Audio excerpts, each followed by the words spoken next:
Hi friends, എല്ലാവർക്കും she സ്റ്റോറീസിൻ്റെ പുതിയൊരു വീഡിയോയിലേക്ക് സ്വാഗതം.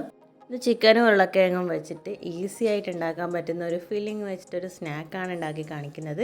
അപ്പോൾ വീഡിയോയിലേക്ക് പോകുന്നതിന് മുന്നേ തന്നെ ആദ്യമായിട്ട് കാണുന്നവരുണ്ടെങ്കിൽ ഒന്ന് സബ്സ്ക്രൈബ് ചെയ്യുക, ലൈക്ക് ചെയ്തിട്ട് എല്ലാവരും ഒന്ന് സപ്പോർട്ട് ചെയ്യുക. ഈ സ്നാക്കിൻ്റെ ഫില്ലിംഗ് ഉണ്ടാക്കാൻ വേണ്ടി ഞാനൊരു പാൻ എടുത്ത് അടുപ്പത്ത് വെച്ചിട്ടുണ്ട്. പാൻ ചൂടായി കഴിഞ്ഞാൽ അതിലേക്ക് അല്പം ഓയിൽ ഒഴിച്ച് കൊടുക്കാം. ഇനി ഇതിലേക്ക് ഒരു വലിയൊരു ഉരുളക്കിഴങ്ങ് എടുത്തിട്ട് തോലൊക്കെ കളഞ്ഞ് നന്നായി കഴുകി എടുത്ത് ചെറിയ പീസാക്കിയിട്ട് ഇതിലേക്ക് ഇട്ട് കൊടുക്കാം. ഇനി ഒന്ന് വഴറ്റിയെടുക്കണം. ഇനി ഇതിലേക്ക് അല്പം ഉപ്പിട്ട് കൊടുക്കാം. ഉരുളക്കിഴങ്ങ് ഒന്ന് പെട്ടെന്ന് വെന്ത് കിട്ടാൻ വേണ്ടിയിട്ട് ഞാൻ അല്പം വെള്ളം ഒഴിച്ചിട്ട് ഒന്ന് അടച്ച് വെച്ചിട്ട് വേവിച്ചെടുക്കുന്നുണ്ട്.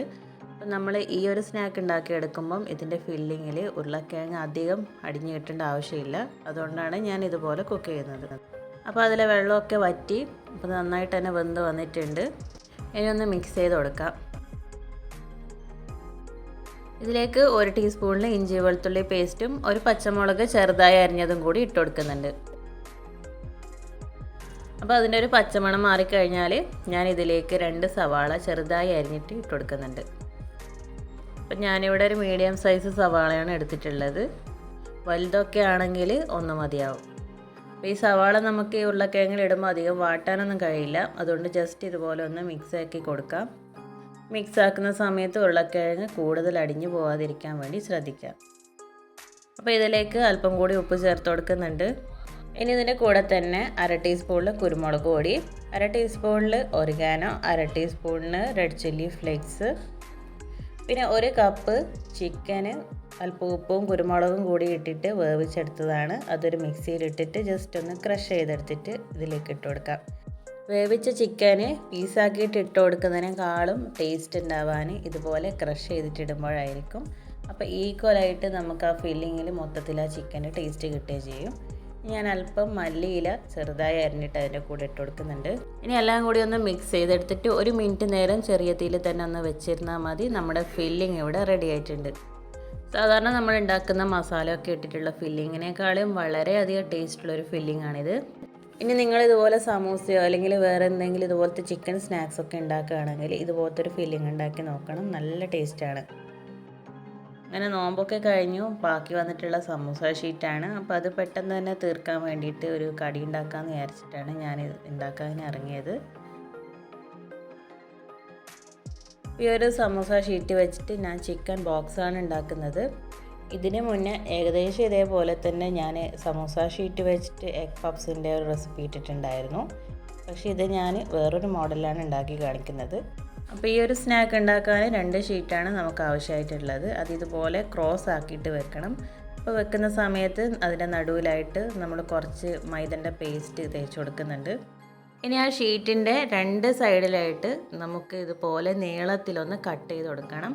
ഒരു 6 പീസ് വരുന്ന രീതിയിൽ ഇതേപോലെ ഒന്ന് കട്ട് ചെയ്ത് കൊടുക്കുന്നുണ്ട്. ഇനി അതിൻ്റെ നടുവിലായിട്ട് ഫില്ലിങ് വെച്ച് കൊടുക്കാം. ഈ ഓരോ സൈഡിൽ നിന്നായിട്ട് ഇതേപോലെ ഒന്ന് മടക്കി കൊടുക്കണം. അപ്പം നമ്മൾ മടക്കുന്ന സമയത്ത് അതിൻ്റെ സൈഡിൽ വരുന്ന പീസിലൊക്കെ മൈദൻ്റെ പേസ്റ്റ് ഒന്ന് തേച്ച് കൊടുക്കേണ്ടതാണ്. അപ്പം നമ്മൾ ഓരോ വശവും ഇതുപോലെ ഒട്ടിച്ച് കൊടുക്കുമ്പോൾ കൈ വെച്ചിട്ടൊന്ന് അമർത്തി കൊടുക്കണം. ഇനി ബാക്കിയുള്ള ഭാഗത്ത് ഇതേപോലെ മൈദ തേച്ചിട്ട് നമുക്കിതിൻ്റെ മുകളിലോട്ടായിട്ട് ഒട്ടിച്ച് കൊടുക്കാം. അപ്പം ഞാൻ സ്ട്രിപ്സ് പോലെ മുറിച്ച് വെച്ചിട്ടുള്ള ഭാഗം ഒട്ടിക്കുമ്പോൾ ആദ്യം മുകളിൽ നിന്നും താഴോട്ടേക്ക് ഒന്ന് ഒട്ടിച്ച് കൊടുക്കുക. അതിന് ശേഷം ഇടത് ഭാഗത്തുനിന്നും ഒന്ന് ഇപ്പുറത്തോട്ട് ഒട്ടിക്കുക. അങ്ങനെ 2 സൈഡിൽ നിന്ന് ഓരോന്നായിട്ട് ഒട്ടിച്ച് കഴിഞ്ഞാൽ നമുക്ക് നല്ല ഭംഗിയായിട്ട് തന്നെയുള്ള ഒരു ഡിസൈൻ ഇതിൽ കിട്ടും. ഇതിങ്ങനെ ഉണ്ടാക്കുന്നത് കാണുമ്പോൾ വിചാരിക്കും കുറച്ച് പാടുള്ളതാണെന്ന്. പക്ഷേ ഒരു പാടുമില്ല. നമുക്ക് നല്ല ഈസി ആയിട്ട് തന്നെ ഇങ്ങനെ ഉണ്ടാക്കിയെടുക്കാം. നമ്മൾ മടക്കി കഴിഞ്ഞ് ബാക്കി ഇതുപോലെയുള്ള പീസ് വരുന്നുണ്ടെങ്കിൽ നമുക്ക് മൈദ വെച്ചിട്ട് ഇങ്ങനെ ഒട്ടിച്ചെടുക്കാവുന്നതാണ്. അങ്ങനെ ഒരു 3-4 എണ്ണം ഞാൻ ഇതേപോലെ ഉണ്ടാക്കിയെടുത്തിട്ടുണ്ട്. ഇപ്പോൾ ഒരു മോഡൽ കാണിച്ചെന്ന് മാത്രം. അപ്പോൾ ബാക്കിയുള്ള ഫില്ലിങ് ഞാൻ സമൂസ ആയിട്ട് തന്നെ മടക്കി എടുത്തിട്ടുണ്ടായിരുന്നു. ഇനി നല്ല ചൂടായി കിടക്കുന്ന ഓയിൽ ഇട്ടിട്ട് പൊരിച്ചെടുക്കാം.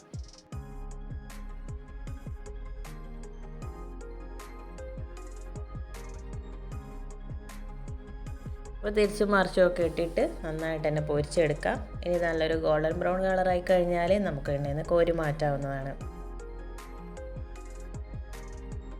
അപ്പോൾ വളരെ സിമ്പിളായിട്ടുള്ളൊരു സ്നാക്കാണ്, അതുപോലെ തന്നെ അടിപൊളി ടേസ്റ്റുമാണ്. ഈ ഒരു സ്നാക്കിന് മയണൈസിൻ്റെയോ ക്രീമിൻ്റെ ചീസിൻ്റെ ഒന്നും ആവശ്യമില്ല. അപ്പോൾ നമ്മൾ കഴിക്കുന്ന സമയത്ത് അതൊക്കെ ഇട്ടിട്ടുള്ള ഒരു ടേസ്റ്റ് തന്നെ ആയിരിക്കും ഇതിന് കിട്ടാൻ. അപ്പോൾ എല്ലാവരും ഒന്ന് ട്രൈ ചെയ്ത് നോക്കുക. ഇഷ്ടമായിട്ടുണ്ടെങ്കിൽ എന്തായാലും കമൻ്റ് ഇടാൻ മറക്കരുത്, അതുപോലെ തന്നെ ലൈക്ക് ചെയ്യാനും. അപ്പോൾ വീഡിയോ ആദ്യമായിട്ട് കാണുന്നവരുണ്ടെങ്കിൽ പ്ലീസ് ഒന്ന് സബ്സ്ക്രൈബ് ചെയ്യുക. നിങ്ങളുടെ ഫാമിലീസിനോ ഫ്രണ്ട്സിനോ ഒക്കെ ഈ ഒരു വീഡിയോയുടെ ലിങ്ക് സെൻഡ് ചെയ്ത് കൊടുക്കുക, സപ്പോർട്ട് ചെയ്യുക. അപ്പോൾ ഇനി ഇതുപോലുള്ള സിമ്പിളായിട്ടുള്ള വീഡിയോസിന് വേണ്ടി stay tune she stories. Thanks for watching.